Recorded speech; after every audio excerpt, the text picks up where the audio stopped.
My sister stopped me at her engagement party door and forced me to serve drinks, but when I exposed her biggest secret, her fake perfect life collapsed. I, a 27-year-old female, have an older sister named Sheila who I absolutely despise. She is the reason why I am even on Reddit today to ask if what I have decided is right or wrong. You see, Sheila is the eldest in my family, and she was not a planned baby. Our parents had her when they were still in college.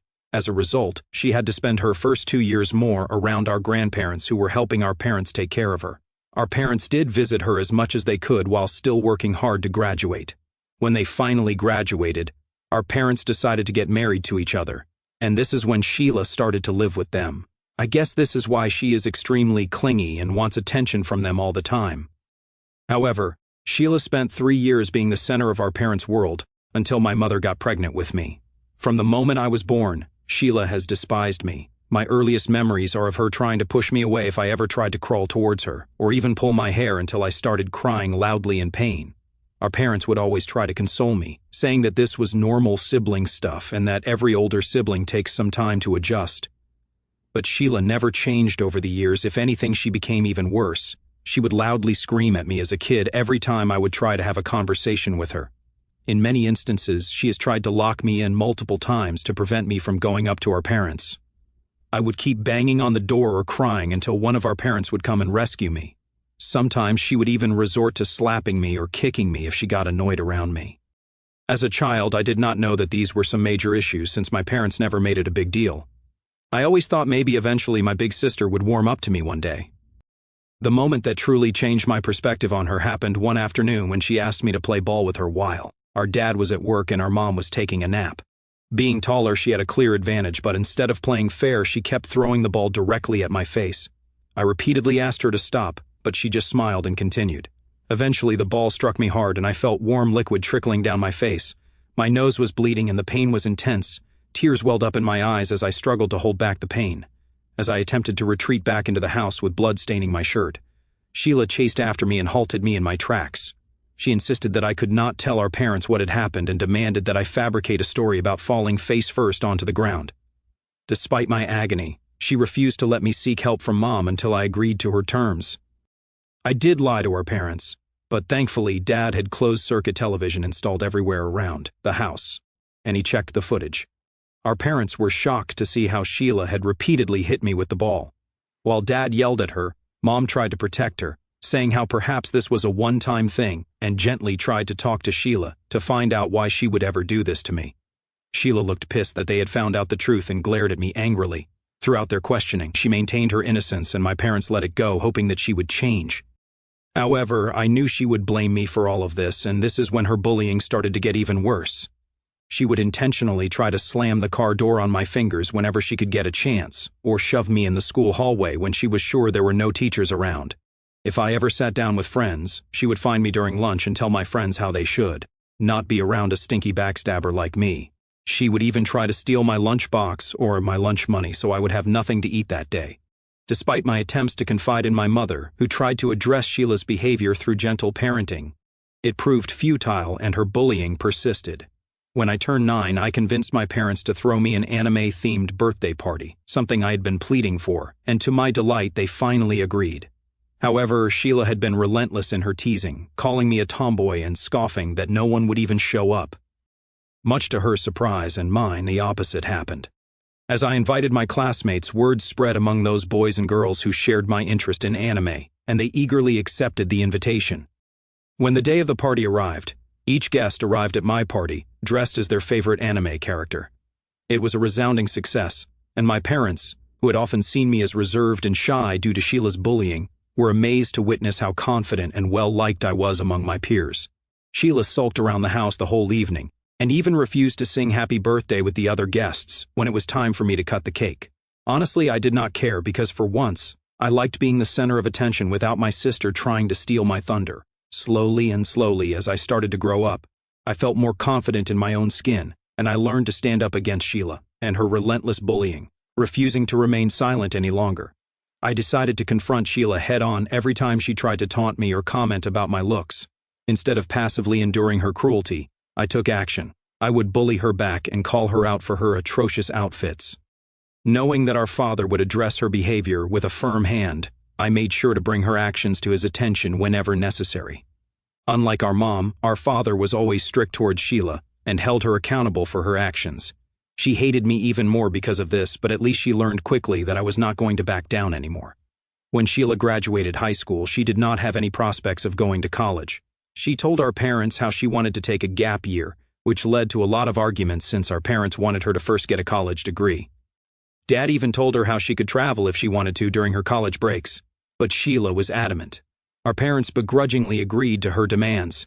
However, this gap year for Sheila has turned into several years. In the first year, our parents paid for all her trips as she backpacked across Europe and had a good time.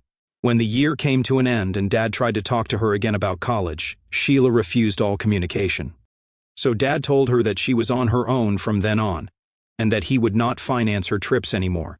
She tried to rope in our mother for support, but Dad did not relent this time. At one point, Sheila told us how she wanted to become a digital nomad so she could keep traveling. However, that failed miserably because every job required a basic college degree. Left with few options, she reluctantly turned to volunteer work, which provided her with lodging and occasional meals. While our parents could not hide their disappointment in her choices, they never really interfered in her decision. The only reason they were disappointed was because Sheila would constantly complain about how difficult her life was, yet do nothing to change it. Meanwhile, unlike Sheila, I was good at studies. Math and science were easy for me, and my grades were excellent. Even before graduating, I received acceptance to my dream university, along with a partial scholarship. My parents could not have been prouder of my achievements, and news of my success prompted our relatives to urge them to throw a celebration in my honor. I think this decision of theirs was not well received by Sheila, who kept calling my mother and complaining to her about how they were more partial towards me. She felt my parents were trying to celebrate my success in her face, and that I was indirectly taunting her since she could not get into any college. Honestly, I did not even want her to show up if she still had such hatred for me. But Mom clearly missed her. Considering Sheila had not been home in over 5 months, Mom also believed it would not look right if the elder sibling was absent during my celebratory party. Reluctantly, Sheila agreed to attend, albeit begrudgingly. She arrived a few days before the party and did not even bother to congratulate me once, even though I politely greeted her. On the day of my party, our grandparents and relatives showed up with gifts, and everyone seemed to be having a great time. However, I could not help but notice Sheila's excessive drinking, which did not escape our father's notice either. She kept drinking glasses of wine without even stopping to take a beat. Concerned, he attempted to intervene and stopped her from drinking another glass of wine, urging her to eat something instead. Sheila, however, angrily snatched her glass back from him and continued to drink.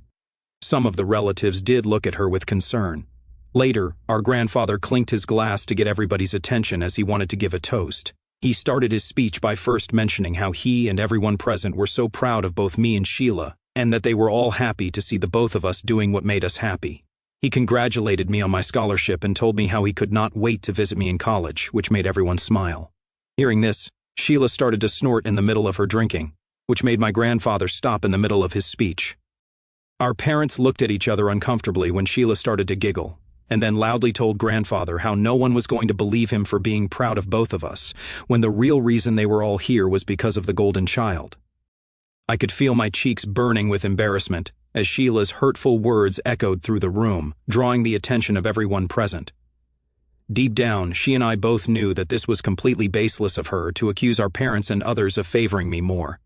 Our parents had always treated us with love and fairness, never showing favoritism. In fact, if anything, our mother had a special bond with Sheila since she was the eldest. We were always allowed to make our own life decisions.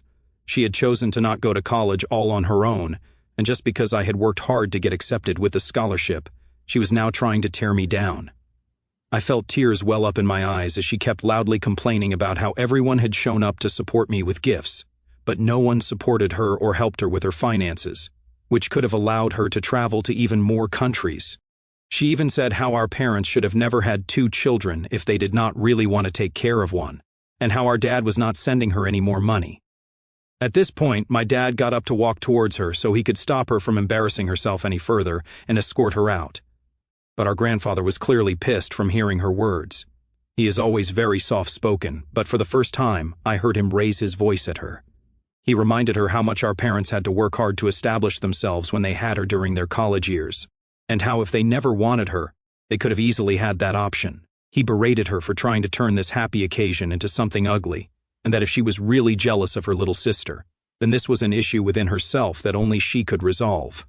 Sheila, visibly shaken by our grandfather's words, retreated from the party in tears, with our mother following close behind to offer her comfort.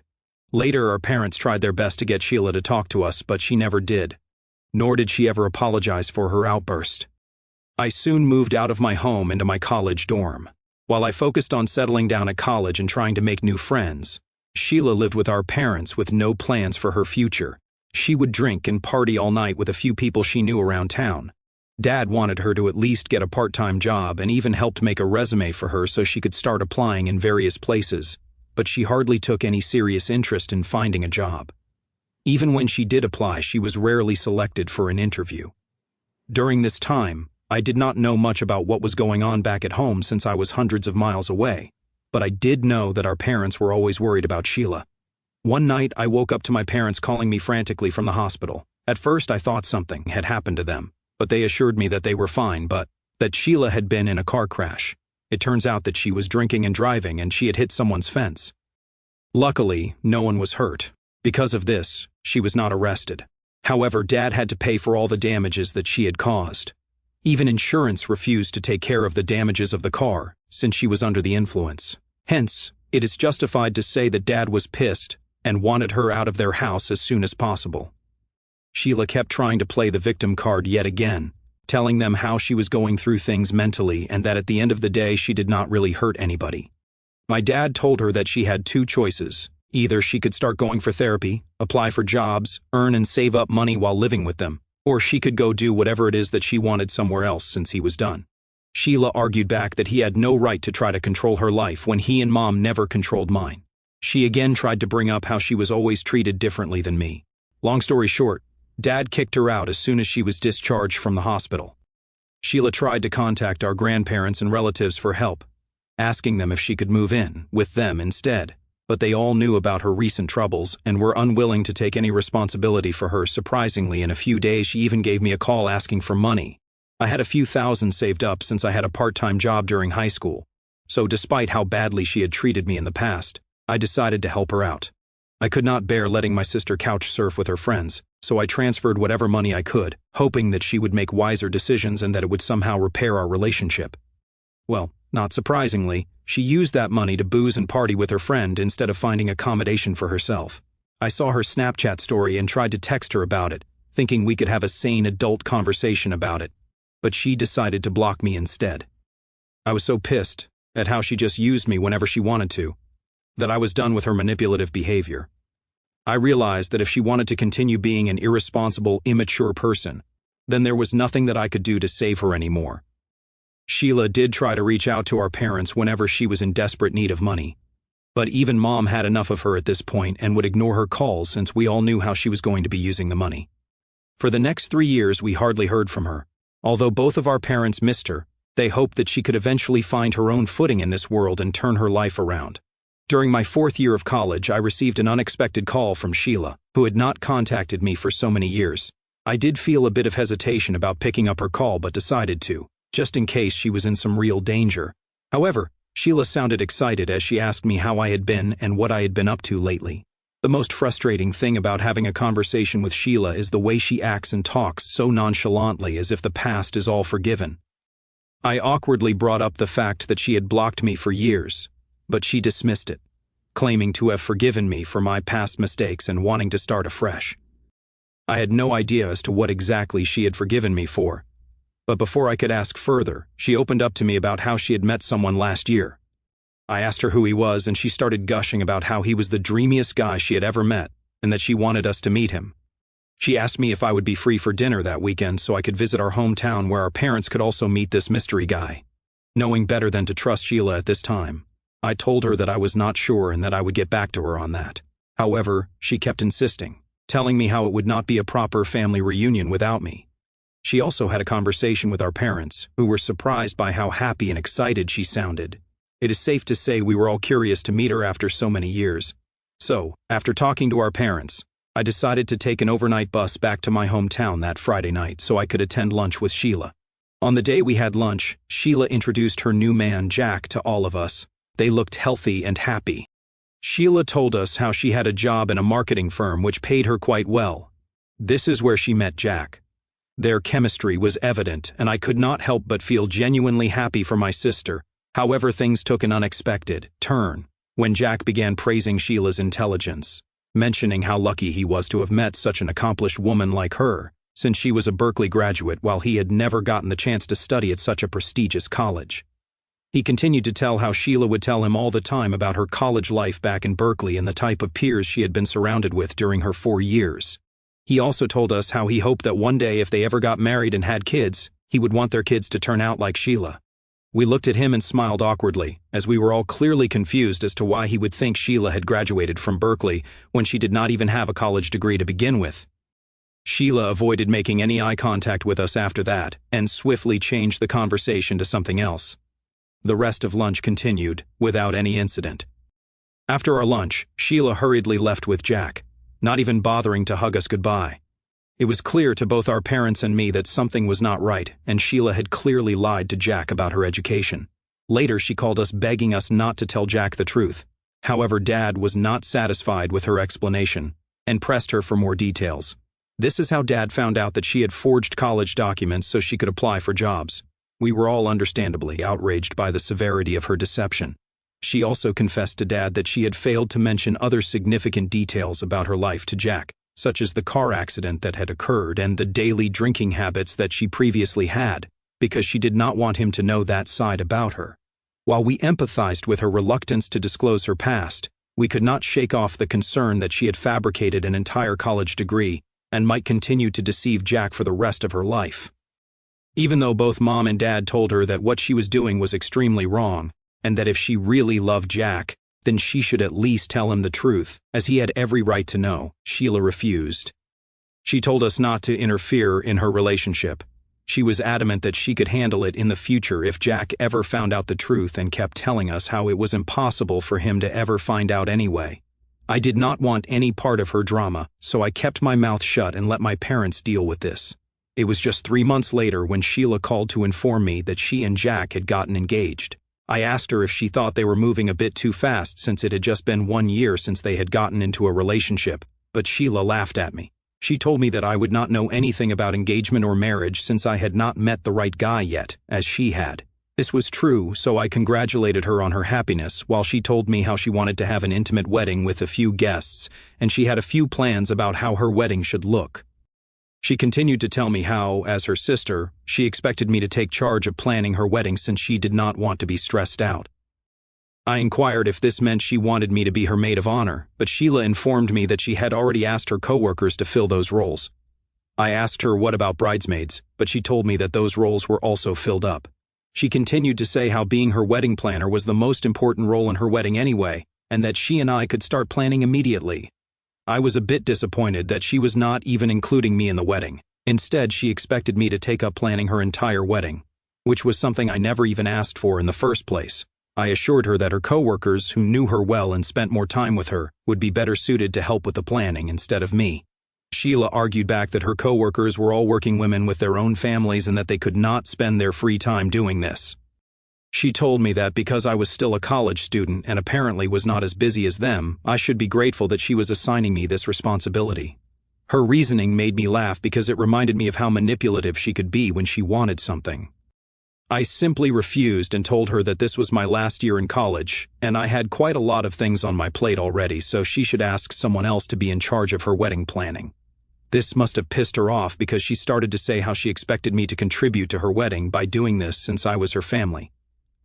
I replied back that I had no problem helping here and there, but that I could not possibly take on such a heavy task with all the things I had to manage as a college student.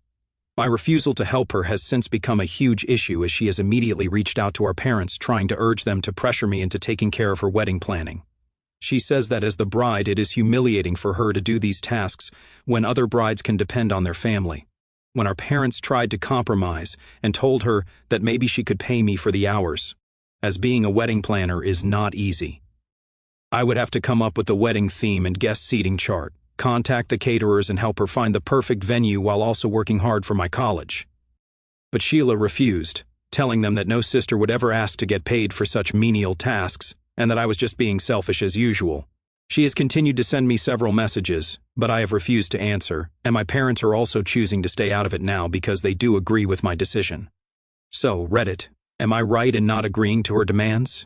If you had a sister like Sheila, would you ever help her plan her wedding even though she has done absolutely nothing for me in my entire life but expects me to just drop everything and help her out? Update 1. When I posted this, I thought maybe a handful of you would comment about how you all agree that my sister is just being too much. However, I have received hundreds of messages from strangers telling me what a red flag Sheila is and how they have also had family members just as toxic as her. I am truly sorry to anyone who got triggered with my story, and I feel sorry that some of you have had to go through what I have gone through. For the first time in my life, I feel validated with my emotions. It is not easy having a bully in our lives, and Sheila truly is a nightmare to be around. A lot of you have asked me to tell Jack the truth and spare him from a lifetime of suffering with my sister. I do agree with the points made, and if I were Jack, I would definitely want to know if my partner had forged an entire college degree and knowingly not mentioned important things from their past. I plan on telling Jack the next time I see him, and I will update here when I do. Meanwhile, Sheila has kept texting me for the past 2 days, forcing me to accept the responsibility of planning her wedding, and I have politely kept declining, instead telling her how I would be happy to help if she had any other easier task for me. Update 2. I know it has been a few weeks, but all hell has broken loose. As some of you who have kept up with my story know, I was going to tell my sister's fiancé the truth about her before they were married. A number of people advised me to reach out to him on social media, but I think it might have been weird since we have only ever talked once. Instead, I decided to write a note explaining everything that Sheila had put me through and how she had been lying to him. I planned on giving the note to him during their engagement party, which Sheila was throwing to celebrate with our relatives and her friends.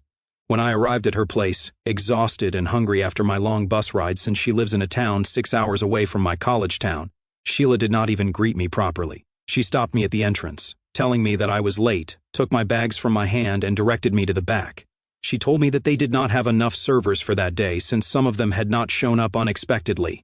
Because I had previously told her that I could help her out with an easy task, she expected me to take up the task of serving drinks to all the guests during her party.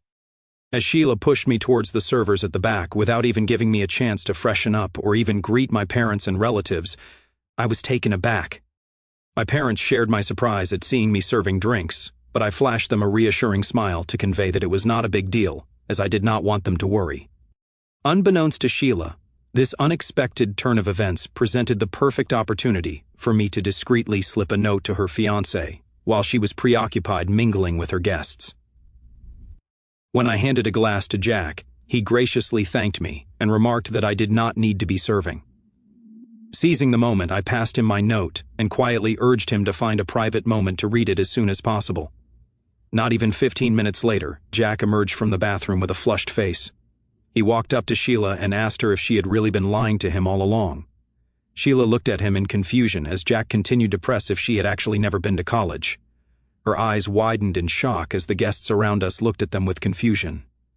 Turning to our parents for confirmation, Jack asked them, and my dad did not hesitate to reveal that Sheila had never pursued higher education. Everyone watched in stunned silence as Jack asked Sheila loudly as to how she could have lied to him about such an important thing and how embarrassing this was for him to find out this way just after getting engaged. Some of their coworkers had their mouths wide open as they watched the drama unfold. Jack continued to tell her that if she could lie to him about her fake college degree, then there were so many things that she could have lied to him about, and he did not know what to believe anymore. Long story short, the engagement party ended in a disaster. Sheila was left embarrassed in front of everyone. In the end, her fiancé left with his family, telling her that he needed some space away from her. After they left, the party was pretty much a bust because everyone kept staring at Sheila, who looked shaken up. Even her coworkers left hastily after a few minutes, and I have no idea what will happen to her job, especially since her manager had been in attendance at the party. Sheila does suspect that one of our relatives, perhaps a cousin or me, may have revealed the truth to Jack, but she lacks any evidence. In the notes I passed to Jack, I had urged him not to disclose that I had informed him of the truth, and I am grateful that he never implicated me. My parents have told Sheila that this is all her fault since they wanted her to be upfront with her partner from the very beginning, but she had chosen not to do it. I will update next if she and Jack still decide to get married after this or not. Update 3. Well, as some of you predicted, Jack has called off the wedding. He even asked Sheila to give him back the engagement ring since it belonged to his mother and was a family heirloom.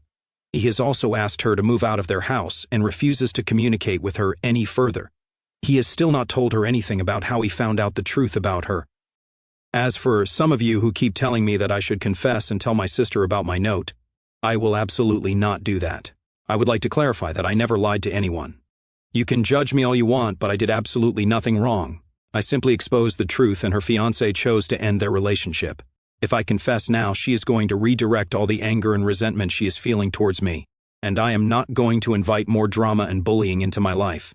I hope that this breakup teaches Sheila to hopefully become a better person in the future.